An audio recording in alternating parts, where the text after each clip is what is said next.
देशातील 5 राज्यांच्या विधानसभा निवडणुकांचे निकाल हे जाहीर होत असताना 3 राज्यांमध्ये सत्तांतर होत असल्याचं दिसतंय. पश्चिम बंगालमध्ये पहिल्यांदाच भाजपने बहुमताच्या दिशेनं वाटचाल केली आहे. तर मुख्यमंत्री ममता बॅनर्जी यांच्या 15 वर्षांच्या सत्तेला भाजपने उलथवून लावलंय. तर तमिळनाडूमध्ये सुद्धा मोठी राजकीय उलथापालथ होतीये. अभिनेता थलपती विजय यांच्या टीव्हीके पक्षाने दमदार कामगिरी करत राज्यातील सगळ्यात मोठा पक्ष म्हणून उदयास आलाय. थलपतींसमोर डीएमके आणि एआयडीएमके पक्ष हे मागे पडलेत आणि टीव्हीके हा बहुमताच्या उंबरठ्यावर पोहोचलाय. खरं तर जयललिता यांच्या नंतर तामिळनाडूत पुन्हा एकदा एका अभिनेत्याचा राजकीय उदय होत असल्याचं चित्र दिसतंय. तसंच केरळमध्ये जर पाहायचं तर डाव्या आघाडीची सत्ता ही संपुष्टात आली आहे आणि काँग्रेस आघाडीने स्पष्ट बहुमत मिळवलंय. यामुळे केरळमध्ये सुद्धा सत्तांतर हे निश्चित आहे. दरम्यान आसाममध्ये भारतीय जनता पक्षाने सलग तिसऱ्यांदा आपली सत्ता कायम राखली आहे आणि पुद्दुचेरीत एआयएनआरसी आणि भाजप युतीने पुन्हा एकदा बहुमत मिळवत सत्ता स्थापन करण्याच्या दिशेने वाटचाल केली आहे. यामध्ये मुख्यमंत्री एन रंगासामी यांच्या नेतृत्वावर मतदारांनी पुन्हा एकदा विश्वास दाखवल्याचे दिसते. पण या सगळ्यामध्ये विशेष चर्चा होतीये ती केरळ आणि तमिळनाडूच्या निकालाची. कारण इथे विजय थलपती यांनी मिळवलेला विजय हा वाखाणण्याजोगा आहे असं म्हटलं जाते. या सगळ्या संदर्भात चर्चा करण्यासाठी आपल्यासोबत ज्येष्ठ राजकीय विश्लेषक देविदास देशपांडे सर जोडले गेलेत. सर, खूप खूप स्वागत आहे तुमचं ऑडिबन मध्ये. नमस्कार. सर, थलपती विजय यांच्या टीव्हीके पक्षाने पहिल्याच निवडणुकीत खरं तर 100हून अधिक जागांवर आघाडी घेतली आहे आणि द्रमुक आणि अण्णाद्रमुक सारख्या प्रस्थापित पक्षांना त्यांनी धूळ चारली म्हणावी लागेल. पण रजनीकांत आणि कमल हसन यांनी सुद्धा असा प्रयत्न केला होता. मात्र त्यांना जे जमलं नाही ते विजयने अवघ्या 2 वर्षांच्या राजकीय प्रवासात कसं करून दाखवलं, यामागची कारण काय आहेत? यामागची कारण सांगायचं म्हणजे आपण असं गृहीत धरतो की चित्रपट तारे-तारकांना सहजपणे राजकारणात यश मिळतं आणि खास करून तामिळनाडूबाबत तो प्रवाद आपल्याकडे खूप मोठा आहे. वस्तुस्थिती वेगळी आहे. रजनीकांत यांनी म्हणजे रजनीकांत ऐन भरात असताना 1990च्या दशकामध्ये तेव्हापासून जेव्हा त्यांचा जयललितांच्या विरोधात त्यांचा पडद्यावरचा संघर्ष सुरू झाला, तेव्हापासून चर्चा अशी होती की रजनीकांत राजकारणात येणार परंतु त्या चर्चांपासून त्या क्षेत्रापासून त्यांनी कटाक्षाने स्वतःला दूर ठेवलं. मात्र जयललिता गेल्यानंतर अचानक त्यांनी राजकारणात प्रवेश करण्याची घोषणा केली. बरोबर. पक्ष काढला आणि नंतर ते पक्ष आपल्याला चालवता येणार नाही असं गृहीत धरून किंवा ते कळल्यामुळं किंवा ते जाणीव झाल्यामुळं त्यांनी तो पक्ष बासनात गुंडाळून ठेवला. कमल हासन यांची सुद्धा गोष्ट तशीच आहे. कमल हासन यांनी सातत्याने नाही किमान 20 वर्ष असं सांगितलं मला राजकारणात रस नाही, मी राजकीय व्यक्ती नाही वगैरे. आणि त्याच्यानंतर अचानक 2000 नंतर त्यांनी पक्ष काढला आणि सामाजिक विषयावर भाष्य करायला सुरुवात केली. विजयची गोष्ट वेगळी आहे. विजय आता आपल्याकडे आता ते मीडियामध्ये असं हे झालं की तो सिनेस्टार आहे आणि ते खरे आहे. परंतु विजय 2009 पासून सामाजिक क्षेत्रामध्ये कार्यरत आहे. 2009 पासून त्याचे 800 पेक्षा जास्त फॅन क्लब अस्तित्वात आहेत. ते सामाजिक कार्य करतात, राजकीय काम करतात. वेळोवेळी राजकीय विषयावर विजयने भाष्य केलेलं आहे. 2012 नंतर विजयचे जेवढे चित्रपट आले त्या प्रत्येक चित्रपटामध्ये कुठल्या तरी एक वर्तमान काळातला एक विषय हाताळण्यात आलेला आहे. उदाहरणार्थ मेरसल मध्ये वैद्यकीय क्षेत्रातील गैरप्रकार असतील किंवा बिगिन मध्ये महिला सशक्तीकरणाचा विषय असेल, अशा प्रत्येक वेळेस विजयने सामाजिक आणि सार्वजनिक मुद्द्यावर भाष्य केलं आहे. आणि गेली 12 वर्ष तर त्यांनी आपण राजकारणात येणार हे म्हणजे उघडपणे दाखवायला सुरुवात केली होती आणि त्या दृष्टीने त्यांनी लोकसंपर्क सुद्धा वाढवला होता. त्यामुळे आज जे यश मिळालेलं आहे सिनेस्टार विजयला मिळालेला नसून सामाजिक कार्यकर्ता विजयला मिळालेला आहे असं एक म्हणाय. त्याच्या एक पडद्यावरचा एक अभिनेता सुपरस्टार म्हणून त्याची क्रेज आहे याबाबत गोष्ट खरी आहे. पण तामिळनाडूच्या मतदारांना जर विचारलं तर ते तुम्हाला हेच सांगतील की आम्ही सिनेस्टार विजयला तर मत दिलंय परंतु त्यांनी जे मुद्दे मांडलेले आहेत त्यांना जास्त मत दिलेलं आहे. खरं तर सर, तमिळनाडूचे जे मुख्यमंत्री आहेत एम.के. स्टॅलिन यांचा कोल्हापूर मतदारसंघामध्ये टीव्हीकेच्या एस बाबू यांनी पराभव केला. राज्याच्या मुख्यमंत्र्यांचा असा पराभव होणं हे द्रविडियन राजकारणातलं एक मोठ्या पर्वाच्या अंताची सुरुवात आहे असं म्हणावं लागेल आपल्याला. तसे आहे, द्रविडियन राजकारणाच्या अंताची तशी सुरुवात झालेलीच आहे. मी सांगतो कसं आहे, फक्त एक गोष्ट सांगतो की विद्यमान मुख्यमंत्र्याचा पराभव होण्याची तामिळनाडूतली ही दुसरी घटना आहे गेल्या काही दशकातली. याच्या आधी 1996 मध्ये करुणानिधी पराभूत झाले होते. ते म्हणजे त्यांचे स्टॅलिन यांचे वडील. सॉरी, 96 मध्ये करुणानिधी नाही, जयललिता झाल्या होत्या. त्यावेळी जयललितांचा पराभव झाला होता आणि त्याच्या म्हणजे 30 वर्षांनंतर आज स्टॅलिन हे विद्यमान मुख्यमंत्री पराभूत झालेले आहेत. आता येऊ द्रविड राजकारणाबद्दल. तर हा द्रविडवाद किंवा द्रविडी राजकारण किंवा स्टॅलिनचा आवडता शब्द म्हणजे द्रविड मॉडेल. तर हा जो आहे हे असं म्हणता येईल की राजकारणातलं एक वापरून गुळगुळीत झालेलं नाणं आहे. तामिळनाडूमध्ये द्रविडवाद या नावाने राजकीय मोबिलायझेशन करता येतं, लोकांना तुम्हाला गोळा करता येतो, पण त्याचं मतामध्ये परावर्तन होईल असं नाहीये. कारण 1970 किंवा 1980 मध्ये जी परिस्थिती होती ती आता तशी नाहीये. तामिळनाडूतले अनेक लोक देशाच्या इतर भागात राहतात, देशातले इतर भागातले लोक तामिळनाडूत राहतात आणि त्यामुळं एक अकॅडमिक विषय म्हणून तो असेल कदाचित, परंतु राजकीय दृष्ट्या त्याला काही किंमत नाही. याचं कारण असं आहे की एक पक्ष आहे एनटीके म्हणजे नाम तमिळर कच्ची. तर नाम तमिळर कच्ची सीमान यांचा पक्ष आहे. तर त्यांनी तर सातत्याने द्रविडवादावर प्रहार करतच आपली राजकीय कारकीर्द उभी केली आहे आणि त्यांच्याही मागे आतापर्यंत युवकांचा खूप मोठा पाठिंबा त्यांना मिळालेला आहे. अगदी लोकसभा निवडणुकीमध्ये सुद्धा त्यांना जवळपास 12% मतं मिळाली होती आणि त्यामुळे यंदाही ते कशी कामगिरी करतात याबद्दल सगळ्यांचं लक्ष त्यांच्याकडे लागलं होतं, परंतु त्यांना तसं यश मिळालेलं नाही कारण विजयाची लाट आलेली आहे. तर सांगायचा मुद्दा की युवा वर्ग आहे तो या वादाकडे बिलकुलही जुन्या पद्धतीने पाहत नाही, तो पूर्णपणे नव्या. आणि सीमांनी जे मुद्दे मांडलेले आहेत तेच मुद्दे विजयने मांडलेले आहेत. एक लक्षात घेण्यासारखी गोष्ट आहे की द्राविडर कळघम हा पेरियार यांचा पहिला पक्ष ज्याच्यातून द्राविडवादाची सुरुवात झाली. या द्रविडर कळघम मधून फूट पडल्यानंतर अण्णादुरै यांनी द्रमुक काढला म्हणजे द्रविड मुन्नेत्र कळघम, जो नंतर करुणानिधींनी त्याचं नेतृत्व केलं.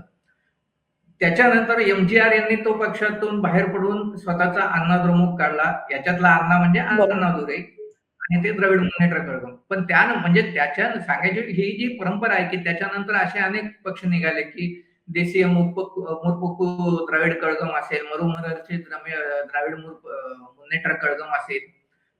या सगळ्या पक्षांमध्ये द्रविड हा शब्द असायचा. फक्त हे दोन पक्ष आता एक अशा पद्धतीने नवीन निघालेले आहेत. सीमांचा पक्ष नवीन नाहीये, परंतु त्याच्यात नाविन्य आहे. तो नवीन नसला म्हणजे क्रोनॉलॉजिकली कालक्रमाने जरी तो जुना नसला तरी त्याच्यामध्ये नाविन्य हे आहे की आपण द्राविड नाही तर तामिळ आहोत हे त्यांनी ठासवलं. आणि तीच गोष्ट विजयनी सुद्धा केली. विजयनीच्या पक्षात सुद्धा द्रविड हा शब्द नाहीये. त्यांच्या विचारसरणीमध्ये जेव्हा त्यांनी पहिलं अधिवेशन घेतलं तेव्हा त्यांनी सांगितलं की आम्ही आदर्श म्हणून 4 जणांना मानतो. त्याच्यामध्ये डॉक्टर आंबेडकर आहेत, बाबासाहेब आंबेडकर आहेत, पेरियार आहेत, राणी नच्चियार आहे आणि सुब्रमण्यम भारती आहे. याच्यातले पेरियार हे द्रविडवादाचे पुरस्कार, परंतु आम्ही नास्तिक नाहीत असंही त्याच अधिवेशनात त्यांनी सांगितलं. जर तुम्ही नास्तिक नाही तर मग पेरियारचा वाद तुम्ही पूर्णपणे स्वीकारू शकत नाही, असं एक त्याच्यातलं याचा अर्थ फक्त नाममात्र त्यांनी स्वीकारलेला आहे. अशा पद्धतीने जो द्राविडवाद म्हणून आपल्याला जे ओळख म्हणजे माहित आहे की आर्य विरुद्ध द्राविड, हिंदी विरुद्ध तमिळ वगैरे, त्या पद्धतीचं राजकारण आता तामिळनाडूत चालणार नाही. मी हे याच्या आधी मागे लेख लिहून सुद्धा हे केलं होतं. पण मध्यंतरी 5 वर्षामध्ये स्टॅलिन यांनी जे सत्तेच्या काळामध्ये मात्र तोच शब्द वारंवार वापरून म्हणजे स्वतःच पराभवाला ते कारणीभूत झाले असे म्हणते. सर, टीव्हीकेने आपली निवडणूक जर पाहिली तर विजय थलपती यांच्या पक्षाने पूर्णपणे एआय म्हणजे आर्टिफिशियल इंटेलिजन्स आणि सोशल मीडियाच्या माध्यमातून लढवल्याचे दिसतंय. आणि या तंत्रज्ञानामुळे खरं तर तरुण मतदार, ज्यांना आपण जेनझी म्हणतो, यांना आकर्षित करण्यात थलपती विजयला किती यश आलंय आणि भविष्यात या पद्धतीमुळे निवडणुकीचं स्वरूप सुद्धा बदलू शकतं का? नक्कीच बदलणार. विजय यांच्या राजकारण ह्याच्या निवडणूक प्रचाराचं एक वैशिष्ट्य म्हणजे की आपण आतापर्यंत गेलेल्या काही वर्षामध्ये बघितलं 2014 नंतर विशेषतः की प्रशांत किशोर सारखे पॉलिटिकल स्ट्रॅटेजिस्ट असतील बरोबर. रणनीतिकार त्यांची कुणीतरी मदत घेतं. इव्हन त्यांनी स्टॅलिन यांनी सुद्धा प्रशांत किशोर यांची मदत घेऊन गेली निवडणूक लढवली होती. याही निवडणुकीत त्यांनी ते मदत केली असावी कदाचित. पण ते उघडकीस आलेलं नाहीये.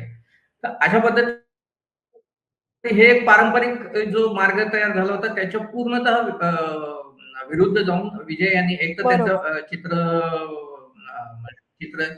सुपरस्टार दिसतंय म्हणून आता. त्यांचा एक स्वतःचा करिश्मा आहेच आहे. लोकांमध्ये त्याची क्रेज आहे. त्याचा त्यांनी वापर केलाच. पण त्याच्यासोबतच पूर्णपणे तरुणांवर लक्ष केंद्रित करून सोशल मीडियाच्या माध्यमातून आणि आपल्याला जे पाहिजे ते लोकांपर्यंत पोहोचवायचं. अशा पद्धतीने त्यांनी जो प्रचार राबवला म्हणजे एक लक्षात घेतलं पाहिजे की द्रविड स्टॅलिन यांनी जो द्रविडवाद आणलाय त्यांचे वडील किंवा स्टॅलिन यांनी त्याला हो. जरी त्याला सोशल जस्टिस असं त्यांनी गोंडच नाव दिलेलं असेल तरी त्याच्यामध्ये सुद्धा जातीची गणित होती, धर्माची गणित हं. होती. आताच्या बरोबर. ह्या निवडणुकीमध्ये स्टॅलिन यांनी मुस्लिम लीगला घेतलं होतं आपल्या आघाडीमध्ये आणि त्यांना काही वाढीव जागा दिल्या होत्या. त्याच्यावरून इतर पक्षामध्ये कुरबुरी सुद्धा झाल्या होत्या. अशा पद्धतीने ही सगळी राजकीय, धार्मिक, जातीय वगैरे गणित आणि दुसरीकडे विजय यांनी जात, धर्म वगैरे न बघता किंवा त्याचं वाच्यता न करता आपण फक्त तमिळ म्हणून आहोत. याच्यावर पूर्णपणे लक्ष केंद्रित केलं आणि आपल्याला युवकांना रोजगार द्यायचा आहे, महिलांना सुरक्षा द्यायची आहे, असे मुद्दे मांडले. त्याचा त्यांना फायदा झालेला दिसतोय. सर तुम्ही उल्लेख केला, की सोशल जस्टिस म्हणून जे स्टॅलिन यांनी पूर्णपणे एक काय म्हणतात भूमिका मांडली होती. पण विजयने देखील या प्रचारामध्ये पूर्णपणे अशा पद्धतीचा नारा दिला नाही असं नव्हतं. पण ज्या पद्धतीनं जात, धर्म आणि पंथ हे बाजूला सारून धर्मनिरपेक्ष सामाजिक न्याय हा जो नारा दिला होता, तो तमिळनाडूच्या अस्मितेच्या राजकारणात प्रयोग जो करण्यात आला, तो गेम चेंजर ठरलाय का त्यांच्यासाठी आता किंवा एकूणच तमिळनाडूतल्या राजकारणासाठी?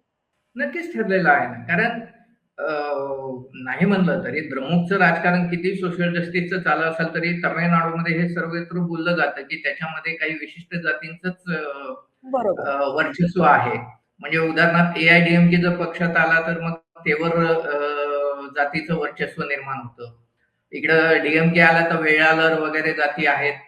त्यांचं वर्चस्व बरोबर. होतं. पण याच्यामध्ये आणखीन अनेक जाती आहेत. आदी द्रविडर सारखी आहे किंवा अनबुमनी रामदास हे ज्यांचं नेतृत्व करतात ते पाटाळी मक्कळकाची त्यांचा जो वर्ग आहे वन्नियार असे अनेक जाती आणि गट आहेत की त्यांना सुद्धा त्यांचं प्रतिनिधित्व पाहिजे आणि ते प्रतिनिधित्व ह्या द्रमुक राजकारणामध्ये मिळत नाही कारण त्याच्यात सुद्धा त्यांची स्वतःची एक वर्चस्व निर्माण झालेले मोनोपोली निर्माण झालेली एकाधिकारशाही त्याला सुद्धा विजय यांनी हात घातला आणि ते लोकांना अपील झालेलं हे दिसतेच आहे आपल्याला. ओके. सर खरं तर आणि आता आपण जर निकाल म्हणजे आज सुद्धा मी हो. जो मांडत होतो की म्हणजे एनटीकेचं मी आता सांगितलं की त्यांनी द्रविडऐवजी राजकारणाऐवजी तमिळ राजकारणावर मुद्दा हे केंद्रित केला. तो हा आता त्यांना यश मिळालं नाही हा भाग वेगळा परंतु एनटीके हा एकमेव पक्ष आहे तामिळनाडूमध्ये ज्यांनी 5 ब्राह्मण उमेदवार दिले होते. तामिळनाडूच्या ओके. राजकारणामध्ये ब्राह्मण उमेदवार विधानसभेचे उमेदवार निवडणुकीमध्ये ही फार अकल्पनीय गोष्ट आहे की मोठी किमान गेल्या गोष्ट आहे. 60 वर्षामध्ये असं झालेलं नाही. ते त्यांनी एनटीकेने करून दाखवलं. त्यांनी उमेदवार देऊन दाखवले. ते निवडून आले ना आले हा भाग वेगळा आहे. सर मी असं विचारणार होते, की टीव्हीकेला जर आता आपण निकाल पाहिला तर बहुमत मिळण्यासाठी किंवा एकतर्फी सत्ता तर त्यांची येऊ शकत नाही, हे सध्याच्या तरी ह्याच्यावरून दिसतंय. मग त्यांना असं असताना अशा परिस्थितीमध्ये कोणते पक्ष टीव्हीकेला पाठिंबा देतील किंवा कोणतं नवीन समीकरण तामिळनाडूमध्ये उदयास येईल?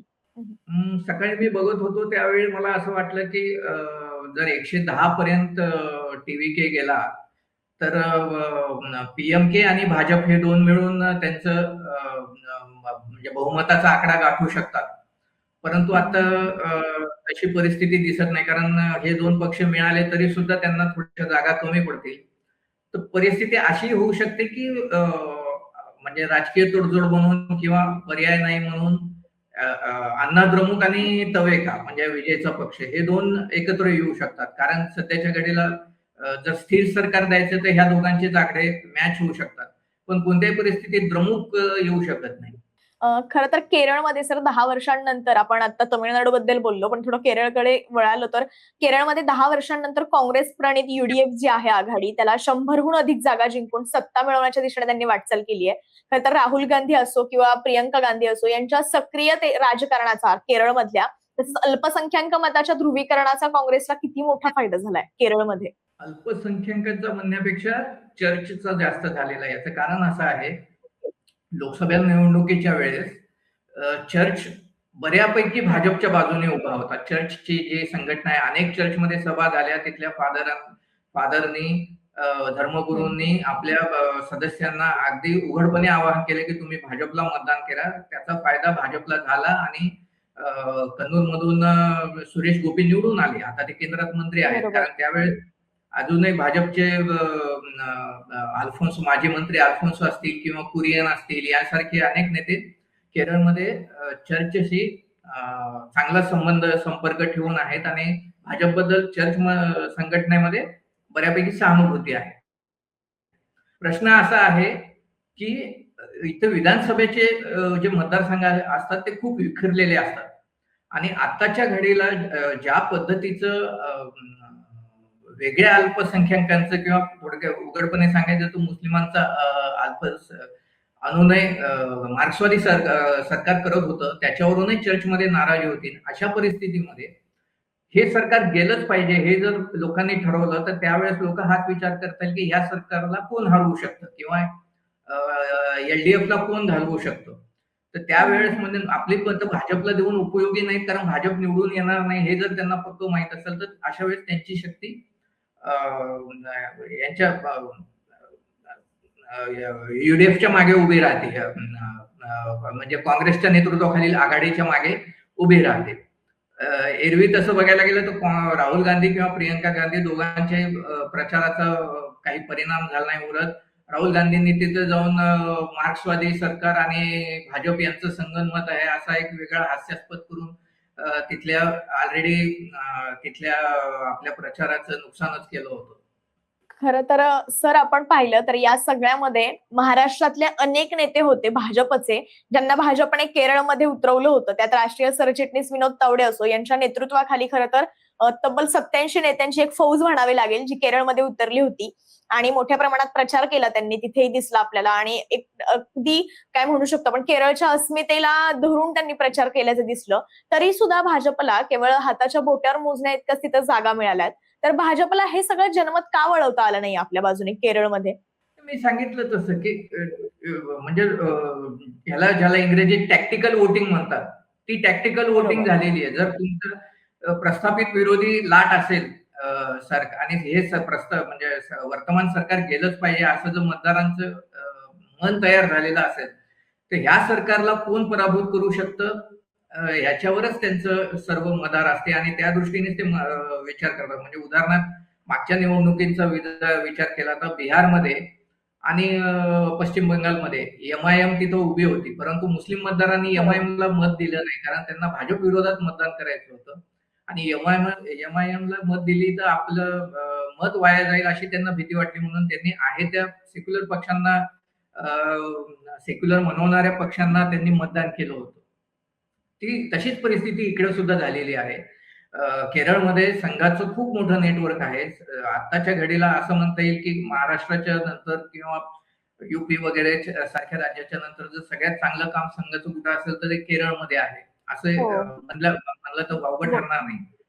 परंतु विधानसभा मतदारसंघांची रचना अशा पद्धतीने असते आणि दुसरी गोष्ट म्हणजे की मुस्लिम जे आहे इंडियन युनियन मुस्लिम लीग हा काँग्रेस आघाडीमध्ये सामील असलेला पक्ष आहे, तर त्यांची जी मतं आहेत ती एक गठ्ठा मतं आहेत, तर ती सुद्धा कशी पडणार याच्यावर अनेक गणित अवलंबून असतात. त्याच्यामुळे आणि भाजप कितीही नाही म्हणला तरी हा तसा शहरी पक्ष आहे, म्हणूनच तिरुवनंतपुरमची महापालिका निवडणूक भाजप जिंकू शकला त्या पद्धतीने, किंवा कन्नूरची जागा मी म्हणलं तसं की चर्चच्या पाठिंब्यावर सुरेश गोपी जिंकू शकले. इतरत्र तशी परिस्थिती नाहीये. म्हणजे उदाहरणार्थ आलपुळा झाला, कोळीकोड झालं, कोट्टायम झाले, या जिल्ह्यामध्ये जातीय आणि धार्मिक गणित खूप वेगळी आहेत. त्याच्यामुळं भाजपला म्हणावं तसं यश त्यांना तेवढं मिळालेलं नाही. तोच म्हणजे भाजपला जे यश मिळाले ते एक तर तिरुवनंतपुरमची महापालिका आणि दुसरीकडे स्थानिक स्वराज्य संस्था, त्या स्थानिक स्वराज्य संस्था शहरी भागात होत्या, ग्रामीण भागात नव्हत्या. सर खरं तर आता जो काही निकाल आलाय तो सगळ्यांनाच थक्क करणार आहे, कारण की ज्या पद्धतीनं काँग्रेस म्हणावं लागेल आपल्याला, केरळमध्ये पुन्हा एकदा काँग्रेसने आपली सत्ता म्हणजे सत्ता मिळवण्यासाठी घोडदौड केली आहे. आणि ज्या पद्धतीनं विजय थलपती असो, ज्यांनी पहिल्याच म्हणजे प्रयत्नामध्ये, पहिल्या म्हणण्यापेक्षा 2 वर्षांमध्ये एवढा मोठा विजय मिळवला आता. आणि मुख्यमंत्री पदासाठी खरं तर कोण किंवा कोण कोणाला पाठिंबा देणार हे या सगळ्या 5ही राज्यांमध्ये खरं तर पाहावं लागणार आहे. पश्चिम बंगाल असेल, पश्चिम बंगालमध्ये सुद्धा 15 वर्षांची जी ममता बॅनर्जी यांची सत्ता होती तृणमूल काँग्रेसची, ती सुद्धा उलथवून लावली आहे भाजपने. आणि हे जे घवघवीत यश भाजपने मिळवलंय ते केरळमध्ये मात्र त्यांना मिळवता आलं नाही. एवढे सगळे नेते मंत्री त्यांना, नेते मंडळी त्यांना तिथे उतरवून सुद्धा. पण आता सगळ्यांचं लक्ष लागलंय ते कोणत्या राज्याचा मुख्यमंत्री कोण होणार याच्याकडे. आपण पुन्हा एकदा या सगळ्या घडामोडींनंतर आपण चर्चा करूयात. आता दिलेल्या माहितीसाठी खूप खूप धन्यवाद.